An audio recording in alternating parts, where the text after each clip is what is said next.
মানব সেবার মাধ্যমে জাতির উন্নয়নের নায়ক শ্রী ব্রিজলাল ভট্ট, পদ্মশ্রী 2026।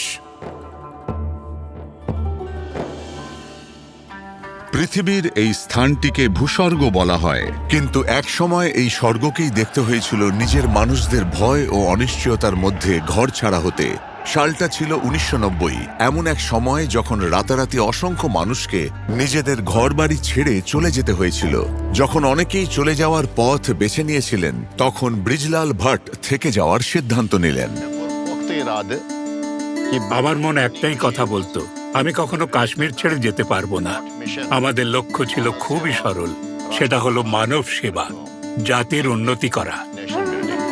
এর ভিত্তি গড়ে উঠেছিল তাঁর শৈশবেই। অনন্তনাগের এক বৃহৎ যৌথ পরিবারে বেড়ে ওঠা ভট্ট মহাশয়ের সকাল শুরু হতো ইন্দ্রনাগ ঝর্ণা, গুরুদ্বার, দেবীবল মন্দির এবং ঋষি সাহেবের জিয়ারত ঘুরে আসার মধ্য দিয়ে।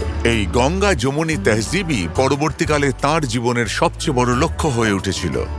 গত 55 বছর ধরে তিনি নাগদণ্ডির শ্রী রামকৃষ্ণ মহাসম্মেলন আশ্রম এবং বিবেকানন্দ কেন্দ্রের সান্নিধ্যে থেকে সনাতন ধর্মের মূল মন্ত্র মানব সেবা ও বিশ্ব ভ্রাতৃত্বের বার্তা ছড়িয়ে দিচ্ছেন। 1996-97 সালের কঠিন সময়ে ভট্ট মহাশয়ের নেতৃত্বে নাগদণ্ডী আশ্রম মা ক্ষীর ভবানীতে ভান্ডারা আয়োজনের উদ্যোগ নিয়েছিল।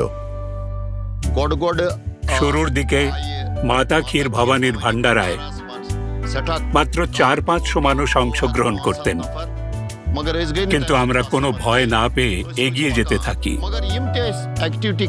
আর প্রতিটি চ্যালেঞ্জের মুহূর্তে আমার স্ত্রী সবসময় আমার পাশে ছিলেন।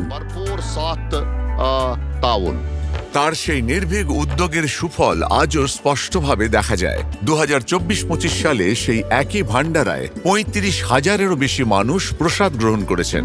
সমাজকে এক সূত্রে বাঁধার পাশাপাশি আমেরিকা থেকে হর্টিকালচারে উচ্চশিক্ষা অর্জন করা ভট্ট মহাশয় কাশ্মীরের অনুর্বর ও জনশূন্য জমিতেও নতুন জীবন দিয়েছেন। বৈজ্ঞানিক চিন্তাধারার মাধ্যমে তিনি আপেল ও আখরোটের সবুজ সজীব বাগান গড়ে তুলেছেন। কোল্ড চেইন ব্যবস্থা এবং আধুনিক প্যাকেজিং সম্পর্কে কৃষকদের সচেতন করেছেন। তরুণদের যোগশিক্ষা শিবির, সংস্কার শ্রেণী এবং যুব সম্মেলনের মাধ্যমে তরুণ প্রজন্মকে সঠিক পথ দেখিয়েছেন, যাতে তাদের হাতে কলম থাকে। এখন তিনি নাগদণ্ডী আশ্রমের সম্প্রসারণের কাজও করছেন, যাতে সেখানে একসঙ্গে 400 জনের থাকার ব্যবস্থা করা যায়। আজ কাশ্মীরের যুবকরা বুঝেছেন যে সঠিক শক্তি রয়েছে ভ্রাতৃত্ববোধে। সম্মান ও পুরস্কার তো কেবল পথ চলার একটি মাইলস্টোন। তার প্রকৃত উত্তরাধিকার সেই বীজগুলি যা তিনি এখানকার মানুষের হৃদয়ে বপন করে গেছেন। যেদিন আমাদের যুব সমাজের শক্তি প্রবীণদের প্রজ্ঞার সঙ্গে হাত মেলাবে, সেদিন কাশ্মীর আবারও এক সুন্দর ফুলের তোড়ার মতো প্রস্ফুটিত হয়ে উঠবে। তার এই যাত্রা এখন এক মহাযাত্রায় পরিণত হয়েছে, যা চিরকাল অব্যাহত থাকবে। শ্রী ব্রিজলাল ভট্ট, পদ্মশ্রী 2026।